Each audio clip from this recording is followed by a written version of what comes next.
ముఖ్యంగా పోలీసులను అడుగుతున్నా, మీరు ఏ రకంగా ఆ అబ్బాయిని మ్యాన్ హ్యాండిల్ చేస్తారు?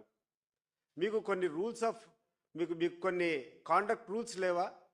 మీరు ఏ రకంగా ఒక షెడ్యూల్ క్యాస్ట్ అబ్బాయిని ఆ రకంగా తీసుకొని పోగలుగుతారు అని నేను చెప్పి అడుగుతున్నాను. ఇదొక్కటే కాదు, ఇటీవల కాలంలో చూస్తే ఎక్కడ వైఎస్ఆర్ కాంగ్రెస్ పార్టీ నాయకుల మీద చిన్న అవకాశం ఉన్నా కూడా కారుమూరి వెంకటరెడ్డిని అదే రకంగా మీరు చేశారు. ఎక్కడో అనంతపూర్ మీద కంప్లైంట్ ఇచ్చినారు, అతను హైదరాబాద్లో ఉంటే ఆగమేఘాల మీద పోయినారు, తీసుకొని వచ్చినారు, మళ్ళా కోర్టులో చీవాట్లు పెడితే మీరు ఆయన వదిలిపెట్టి పంపించారు. ఇటీవల చూస్తే మా పిన్నెల్లి రామకృష్ణారెడ్డి గారు ఆడ జరిగినటువంటి విషయం ఏంటంటే, తెలుగుదేశం పార్టీకి సంబంధించినటువంటి ఇద్దరు కొట్లాడుకొని ఒకరు చనిపోతే దాంట్లో మీ యొక్క దౌర్భాగ్యము, తెలుగుదేశం పార్టీ జరిగినటువంటి దాంట్లో తెలుగుదేశం పార్టీ వ్యక్తి చనిపోతే దాంట్లో ఆ మర్డర్ కేసులో కూర్చొని పిన్నెల్లి రామకృష్ణారెడ్డిని పెట్టడం, ఆయన సోదరిని పెట్టడం ఎంతవరకు సమంజసమో మీరు చెప్పారా? ఈరోజు మీ ప్రభుత్వం మీద విశ్వాసం పూర్తిగా కోల్పోయింది. ఈరోజు ఎక్కడ చూసినా చంద్రబాబు నాయుడు మీద వ్యతిరేకత, తెలుగుదేశం పార్టీ సంకీర్ణ ప్రభుత్వం మీద తీవ్ర వ్యతిరేకత ఎక్కడ చూసినా విపరీతంగా ఉంది.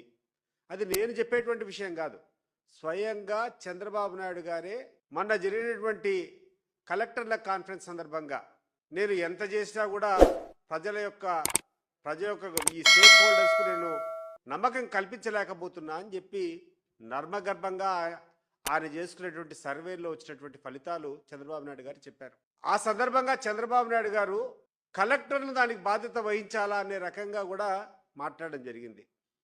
చంద్రబాబు నాయుడు గారు తప్పు కలెక్టర్లది, ఎస్పీలది, ఇక్కడటువంటి అధికారులది కాదు. 100కి 100 తప్పు నీది, నీ కుమారునిది. మీ ప్రభుత్వం చేస్తున్నటువంటి ప్రజా వ్యతిరేక కార్యక్రమాల వల్లనే ఈరోజు మీ మీద నెగటివ్ ఉంది. మీరు తీసుకున్నటువంటి ప్రతి ఒక్క నిర్ణయం, మీరు ఏదైతే అనుకుంటున్నారో అభివృద్ధి నెపంతో మీరు చేసేటువంటి దోపిడీ ఏదైతే ఉందో దాన్ని ప్రజలు విపరీతంగా వ్యతిరేకిస్తాండరు.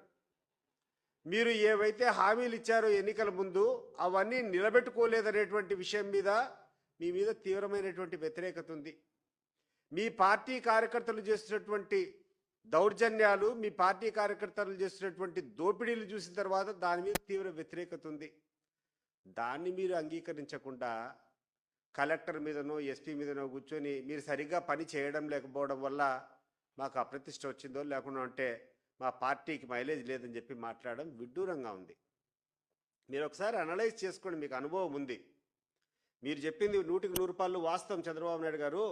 ప్రజల్లో మీ మీద ఎటువంటి విశ్వాసం లేదని మీరు అంగీకరించినటువంటి విషయం వాస్తవం.